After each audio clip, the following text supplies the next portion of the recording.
الله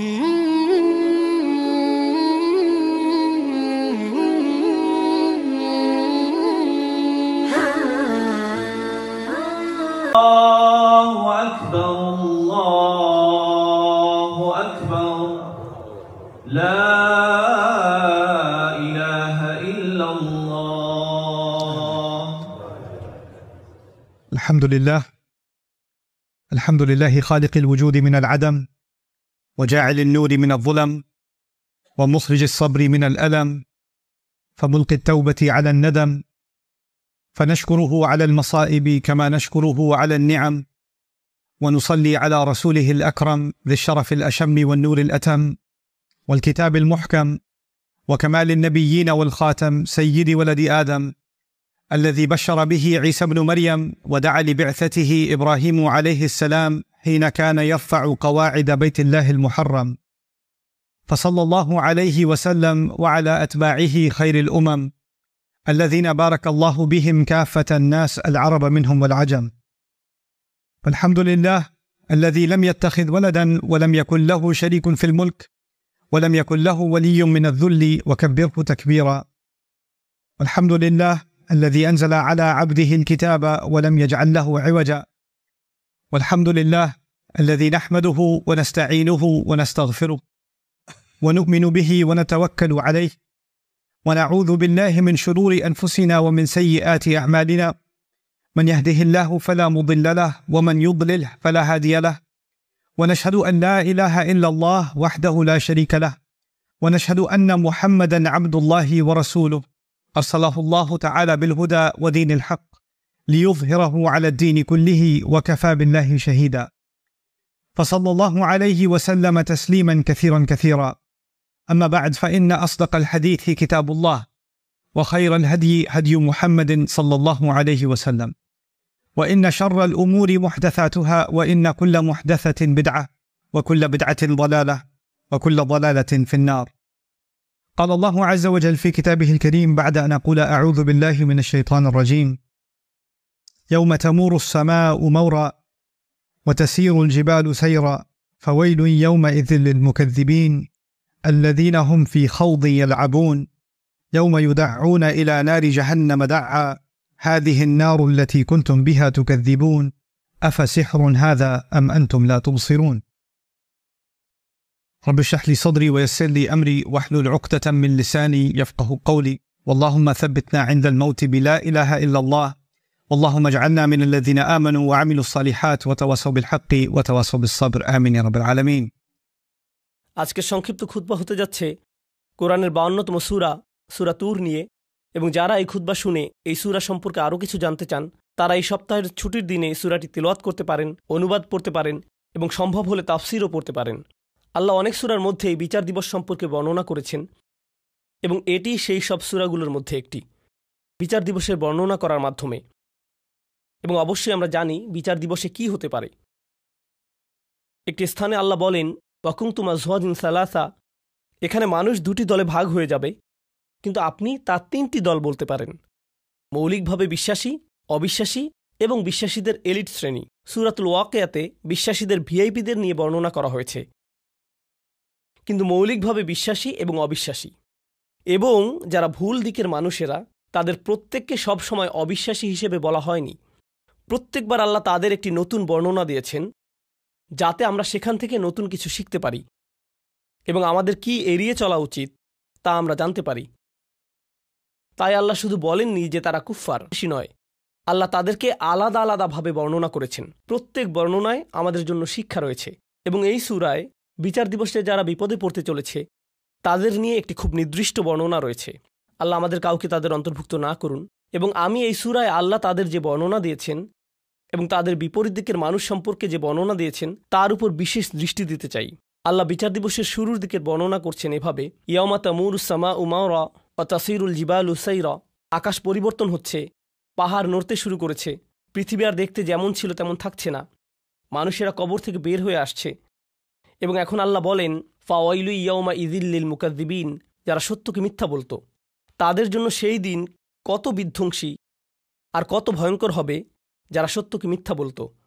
আল মুকাযযিব যে কেউ তাদের কোনো সত্য বলে এবং তারা বলে না না এটা সত্য নয়, তারা সত্য অস্বীকার করে বা তা মিথ্যা বলে অথবা তা মিথ্যা মনে করে, তাদের মধ্যে প্রথম সূক্ষ্ম বিষয় যা আমি আপনাদের সাথে শেয়ার করতে চাই তা হলো ইকাযযিব এবং মুকাযযিব।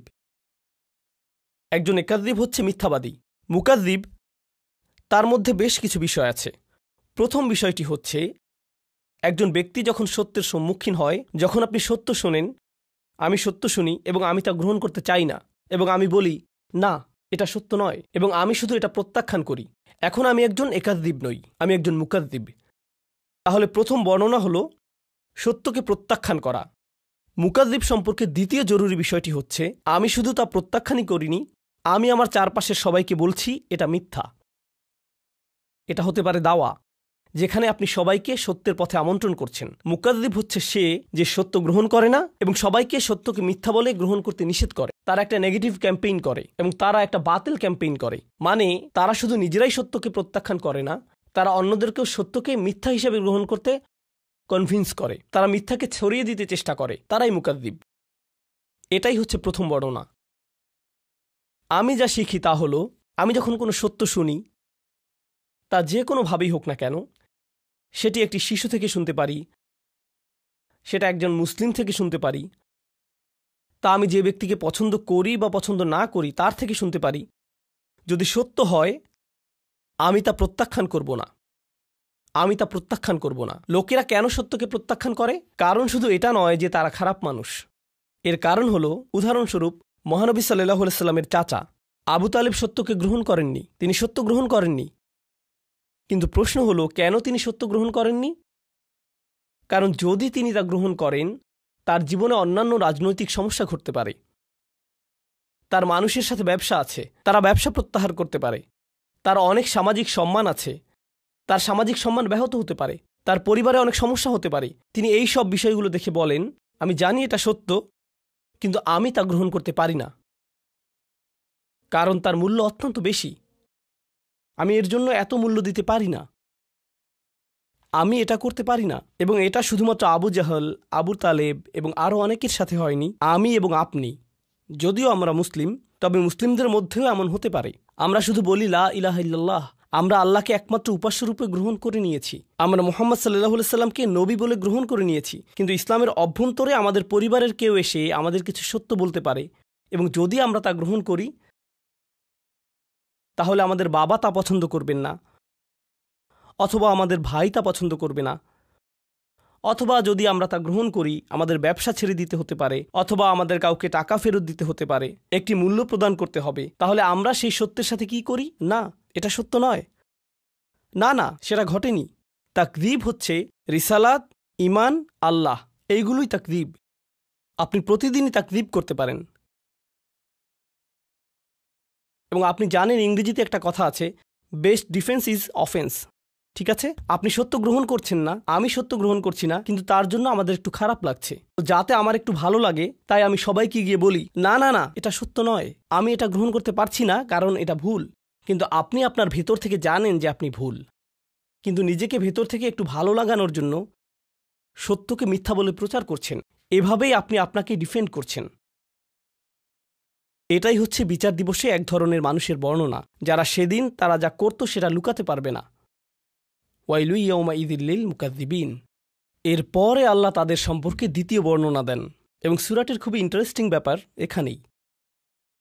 আপনি ভাববেন আল্লাযীনা কাযযাবু বির রিসালাহ কাযযাবু বিন নবী কাযযাবু বিন নার আল্লাযীনা কাফারু বিন নার। যে আল্লাহকে অবিশ্বাস করে, যে মহানবী সাল্লাল্লাহু আলাইহি সাল্লামকে মিথ্যাবাদী বলে, যে আল্লাহর বাণীকে মিথ্যা বলে, না, এখানে বর্ণনাটি হচ্ছে আল্লাযীনা হুম ফী খাউদিন ইয়ালআবুন, তারা ডুবে যায়। আমি এটা ইংরেজিতে ভালো ট্রান্সলেট করতে পারছি না। আরবি শব্দ হচ্ছে খাউদ, তারা খাউদে ডুবে যায় এবং সেখানে খেলতে থাকে, খাউদ। তাহলে চলুন আমি আপনাকে এই শব্দ খাউদ এর উৎপত্তি এবং এর অর্থ সম্পর্কে ব্যাখ্যা করি এবং আমরা এই শব্দ থেকে কি শিখতে পারি দেখি। ইস্তিখাদ আল মা, এই শব্দের মূল অর্থ হলো আপনি কোনো জিনিসকে পানিতে ডুবান। যখন আপনি কোনো প্রাণীকে পানিতে ডুবান, এটাই হলো ইস্তিখাদা।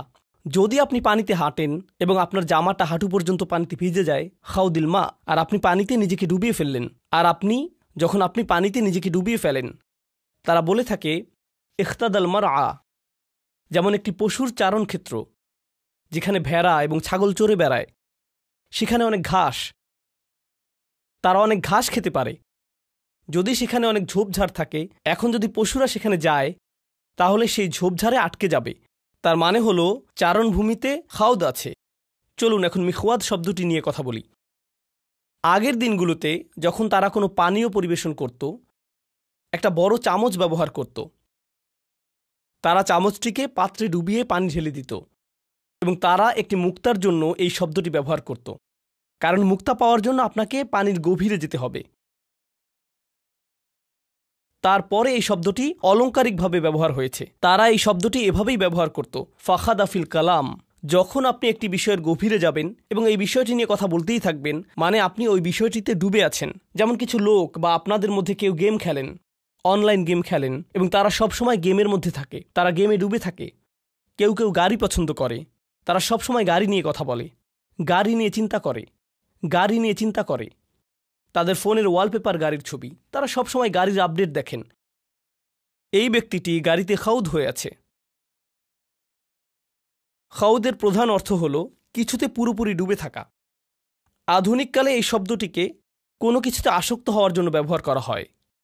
নেশা, যখন কেউ কিছুতে আসক্ত হয়, এটি খুবই আকর্ষণীয়, কারণ এই বিষয়ে বইও লেখা হয়েছে। আপনি এজ অফ অ্যাডিকশন নামে একটা বই খুঁজে দেখতে পারেন। এই যে সময় আমরা বসবাস করছি, এটি একটা নেশার যুগ। আগে লোকেরা মদের নেশা সম্পর্কে কথা বলতো। যারা জুয়া খেলে তারা একবার নয়, বারবার ফিরে আসে। তারা তাদের বাড়ি হারায়, পরিবার হারায়, এবং তারা এটা বন্ধ করতে পারে না। মাদক একটি নেশা হতে পারে। বহু লোক ইতিমধ্যে জানতে পারেন যে বিশ্বের নামকরা সামাজিক মিডিয়াগুলো, যেমন ফেসবুক, ইনস্টাগ্রাম, এই সংস্থাগুলো প্রথম তৈরিতে তারা বিশ্বের শীর্ষ ক্যাসিনোগুলোতে গিয়েছিল, কারণ তাদের অ্যাপ্লিকেশনগুলোর অ্যালগোরিদম এমনভাবে করা হয়েছে যেটা নিশ্চিত করে যে তাদের ব্যবহারকারীরা অ্যাপে থাকে। তারা চায় না যে আপনি টিকটক অন করেন এবং তা বন্ধ করে দেন। তারা চায় যে আপনি এটা অন করেন, সোয়াইপ করেন, আবার সোয়াইপ করেন, আবার সোয়াইপ করেন এবং করতেই থাকেন। এই অ্যালগোরিদম বানাতে তাদের মানুষের আচরণ অধ্যয়ন করতে হয়েছিল। তাই তারা ক্যাসিনোতে গিয়েছিল এবং সেখান থেকে সেরা সাইকোলজিস্ট নিয়ে আসে, কারণ ক্যাসিনো শিল্প প্রথমে সাইকোলজিস্ট নিয়োগ দিয়েছিল যাতে লোকেরা স্লট মেশিনে বসে টাকা বের করতে পারে। তাদের উদ্দেশ্য ছিল আমাদেরকে সেখানে কতটুকু সময় ধরে রাখতে পারে, কারণ তারা সেখানে আমাদেরকে যত লম্বা সময় সম্ভব ধরে রাখতে পারবে, আমরা আরও বেশি আসক্ত হব। যারা লাস ভেগাসে ক্যাসিনো শিল্পের হিউম্যান বিহেভিয়ার তৈরি করেছিলেন, সেই একই লোকদের সিলিকন ভ্যালিতে নিয়ে আসা হয়েছিল সোশ্যাল মিডিয়ার ইউজার বিহেভিয়ার মডেল তৈরি করতে। কারণ তারা জানে যদি আপনি সবচেয়ে আসক্ত হন, তখন তারা আপনার থেকে সবচেয়ে বেশি প্রফিট করতে পারবে। যদি আপনি নেশায় ডুবে যান এবং আপনি বের হতে পারবেন না, যদি আপনি নেশায় ডুবে যান তখন আপনি বের হতে পারবেন না, এবং আপনি যদি এটা আবার করতে না পারেন, তাহলে আপনার ভেতরে কিছুই নেই এরকম একটা অনুভব করবেন। সে মদ পান করে এবং সে মনে করে সে ভালো ফিল করছে, সে চলে যায়। তার 1 ঘন্টা 2 ঘন্টা পর আবার মদ খেতে ইচ্ছা করে, তার আবার একটা চাহিদা তৈরি হয়, আমাকে আরেকটা দিন, আরেকটা দিন। তাদের পেট ব্যথা করতে থাকলেও তারা মদ পান করে যায়। তারা অর্ধেক ঘুমন্ত অবস্থায় থাকলেও মদ পান করে থাকে। তারা ঘুম থেকে উঠে এসেও মদ পান করতে চায়। এটি অনলাইন অন্যান্য নেশা এবং বিনোদনের নেশার ক্ষেত্রেও সত্যি। কিছু লোক চলচ্চিত্রে আসক্ত, নেটফ্লিক্সে কিছু লোক আসক্ত, স্পোর্টসে কিছু লোক আসক্ত। এই নেশা পরবর্তীতে আল্লাহ সত্যের সম্পর্কে কথা বলেছেন। যখন সত্য আসে, কোরআনে যে সত্য সম্পর্কে বলা হয়েছে, আপনাকে এই বাস্তবতার সাথে ডিল করতে হয়, আপনাকে আপনার কাজের জন্য দায়িত্ব গ্রহণ করতে হয়।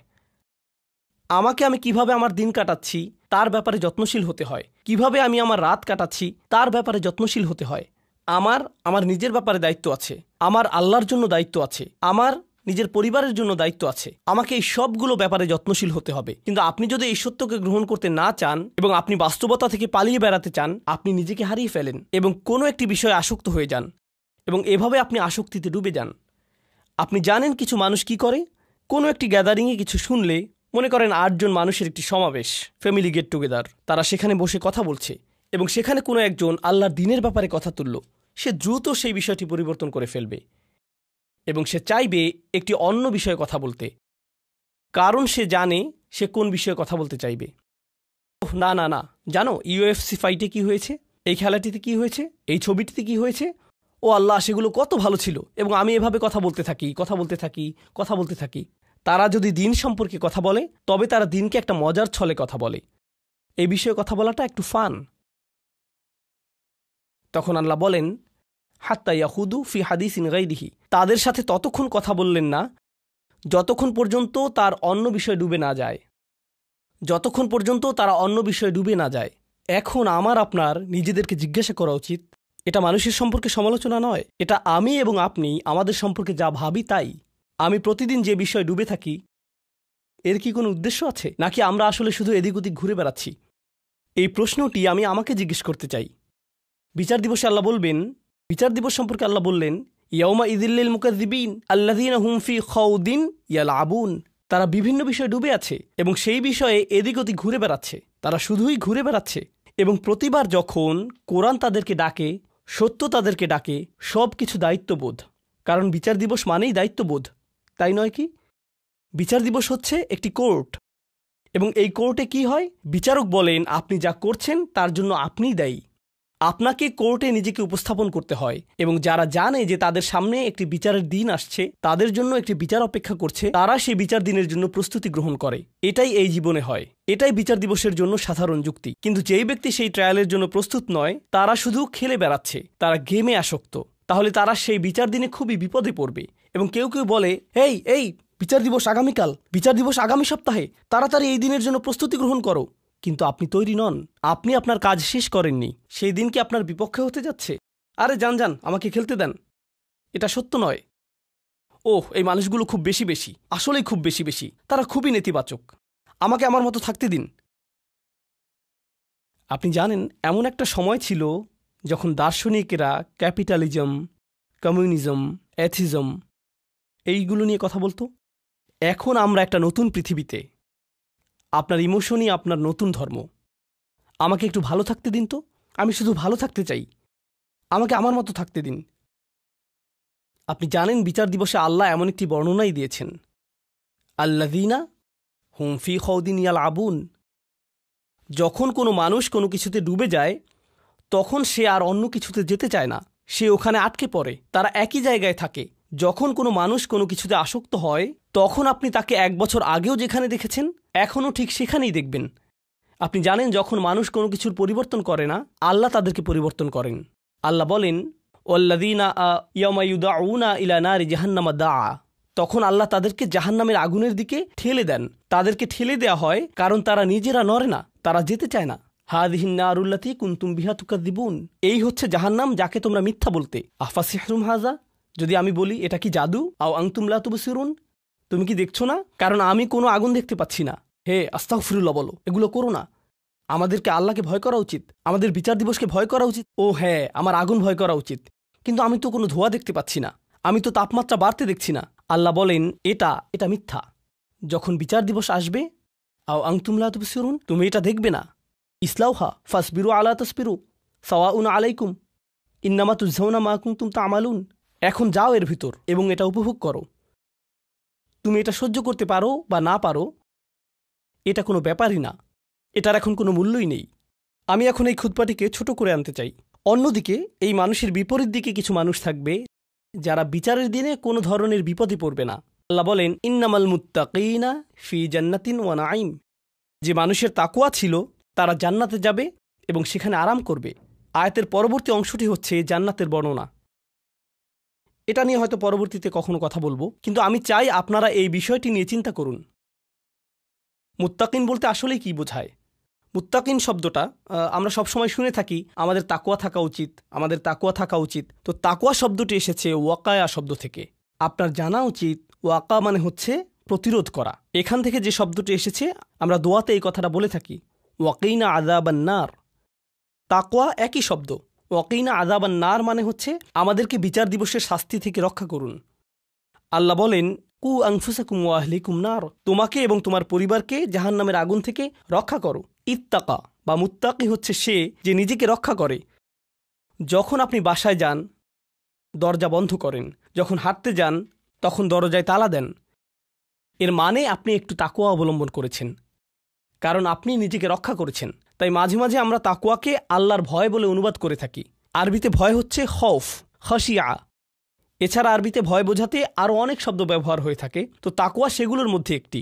আসলে তাকওয়া বলতে বোঝায় যখন আপনি নিজেকে সতর্ক থাকার মাধ্যমে রক্ষা করেন। ধরুন, যখন কোনো মানুষ হজে যায় আল্লাহ বলেন অতাজাওয়াদু ফাইন্না খায়রাজ যাদ আত-তাকওয়া। হজে যাওয়ার সময় আপনি আপনার প্রয়োজনীয় জিনিসগুলো নিয়ে যাচ্ছেন, কারণ আপনি জানেন বেস্ট প্রভিশন ইজ প্রিকশন, আপনাকে রক্ষা করার জন্য। এটা দিয়েই তাই বিভিন্ন জিনিসও বোঝায়। এখন এই শব্দটি এই আয়াতে কি বোঝাচ্ছে? মানুষ যারা নিজেদেরকে রক্ষা করে, যখনই তারা দেখে যে তারা কোনো একটি আসক্তিতে জড়িয়ে যাচ্ছে, তখন তারা বলে আমাকে এখান থেকে নিজেকে সরিয়ে আনতে হবে। যখন তারা দেখে তাদের সঙ্গীগুলো কোনো একটি বিষয়ে আসক্ত হয়ে যাচ্ছে, তখন সে বলে ও না না, আমাকে এখান থেকে নিজেকে রক্ষা করতে হবে। তাই তারা সব সময় নিজেদেরকে সেসব সঙ্গ থেকে সরিয়ে নিচ্ছে, যেসব সঙ্গে থাকলে তারা কোনো আসক্তির দিকে জড়িয়ে যেতে পারে। তারা সবসময় আমাদের আশেপাশে আছে, আমরা কেউই নিরাপদ নই। মুত্তাকিন শব্দটি ব্যবহার করার মাধ্যমে এমন মানুষকে বোঝায় যে সব সময় সতর্ক, তারা কখনোই বিশ্রাম নেয় না, তারা সব সময় একটা প্রতিরক্ষা বলয়ের মধ্যে থাকে। তারা জানে যদি তারা এভাবে না থাকে তাহলে স্লিপ করতে পারে। ইন্নাল মুত্তাকিনা ফি জান্নাতিন ওয়া নাঈম। এই কারণেই আমি তোমাদেরকে জান্নাত দেব উপহার হিসেবে। তাহলে আমাদেরকে এখন থেকে খুব সতর্কতার সাথে থাকতে হবে। আমার মনকে বোঝাতে হবে যেন আমি যে কোনো সময় পিছলে যেতে পারি, আমি ভুল করতে পারি, আমাকে তারপরে সেখান থেকে ফিরে আসতে হবে এবং আরও বেশি সতর্ক থাকতে হবে। যদি আমি পিছলে যাই তাহলে আবার আমাকে ফিরে আসতে হবে। এটি একটা চলমান প্রক্রিয়া। এগুলোর শেষে আল্লাহ বলেন ফি জান্নাতিন ওয়া নাঈম। আপনি যখন জান্নাতে যাবেন আপনারা বাগান পাবেন, কিন্তু সবচেয়ে গুরুত্বপূর্ণ আপনারা পাবেন নাঈম। যেই নাঈম শব্দটি এসেছে নুউমা থেকে, যার মানে হচ্ছে নরম এবং বিশ্রাম। তাদের এখন কোনো তাকওয়া থাকার প্রয়োজন নেই, তাদের এখন কোনো সতর্কতার প্রয়োজন নেই। তারা তখন বলবে এখন আমি বিশ্রাম নিতে পারি। তাহলে আল্লাহ কি করলেন? আল্লাহ আমাদেরকে দুটি ছবি দেখালেন। একটি হচ্ছে এমন ব্যক্তিরা যারা এখন নাঈমে আছে, তারা বর্তমানে যেদিকে মনে চায় সেদিকে ঘুরে বেড়াচ্ছে, রিল্যাক্স করছে, তাদের কোনো কিছু চিন্তা করার নেই, শুধু বিশ্রাম নিচ্ছে। এবং অন্যদিকে তাকওয়াপূর্ণ ব্যক্তিরা তারা পরবর্তীতে রিল্যাক্স করবে। এখন সিদ্ধান্ত আপনার, আপনি কোন দলে থাকবেন। আপনি এখন রিল্যাক্স করতে পারেন অথবা আপনি পরবর্তীতে রিল্যাক্স করতে পারেন। আপনি এখন সাময়িকভাবে আনন্দ অনুভব করতে পারেন এবং পরবর্তীতে কঠিন বিপদে পড়তে পারেন, অথবা আপনি এখন একটু বেশি সতর্ক এবং বেশি নিজেকে রক্ষা করে চলতে পারেন এবং পরবর্তীতে অনন্তকালের জন্য রিল্যাক্স করতে পারেন। এই সিদ্ধান্তই আমাকে এবং আপনাকে নিতে হবে।